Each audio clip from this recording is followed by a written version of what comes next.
mas perseguir judeus a Inquisição não perseguia. Agora, essa questão da bruxaria, ela foi algo muito mais recorrente em países protestantes. Basta a gente ver o famosíssimo caso nos Estados Unidos das bruxas de Salem, né, que é famosíssimo, tem até um museu lá das bruxas de Salem. Elas foram mortas pela Inquisição. Mas por qual Inquisição? A protestante, né? Não precisamos ir muito longe, não. Basta a gente pegar a enciclopédia Larousse. Na enciclopédia Larousse, né, que é uma enciclopédia escrita majoritariamente por autores protestantes, o que acontece? Na Larousse nós vamos ver os números da Inquisição protestante. E se a gente comparar esses números com os números da Inquisição católica, a Inquisição católica ela tem números infinitamente menores. Então, alguns historiadores, propositalmente, eles inflam esses números da Inquisição católica. Sendo que a Inquisição protestante, se a gente pegar o número de pessoas que os huguenotes mataram, por exemplo, né, na Escócia ou em outras localidades, é algo assim absurdo, né?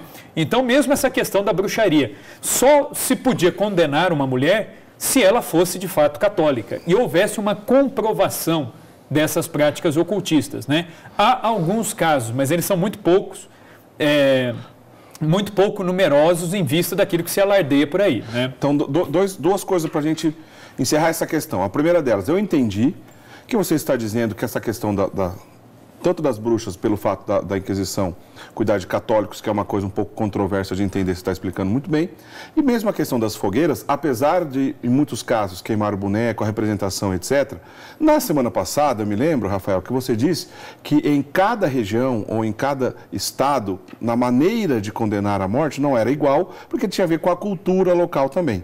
Então, eu entendi que você não está negando que algumas pessoas foram queimadas uma vez que passaram pelo Tribunal da Inquisição e ao entregar para o Estado, houve ali uma condenação à morte também pela fogueira. Está certo pensar isso? Sim, sim. Nós não podemos também negar a ação excessiva, às vezes, de alguns filhos da igreja. Okay. Né? Aí que eu acho que entra o X da questão, que muita gente, quando fala assim, a igreja católica promoveu. Pera lá, a igreja promoveu? Você dizer que a igreja promoveu, você está dizendo que o magistério da igreja definiu isso como algo de fé, que você tem que queimar o herege. Isso nunca foi definido.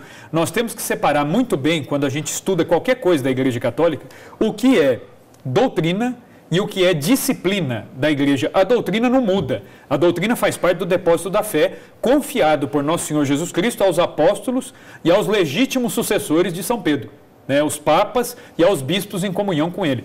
Ponto final. Isso é o depósito da fé. Isso é composto pela Sagrada Escritura, pela tradição da igreja e pelo magistério, né, vivo aí da igreja. Então, quer dizer, isso não se mexe, né? E nunca houve um pronunciamento magisterial dizendo que se deveria queimar herege, fazer isso ou aquilo. Mas houve em algum momento alguma visão disciplinar de que isso era possível de acordo com a cultura, de acordo com a visão daquela época, né?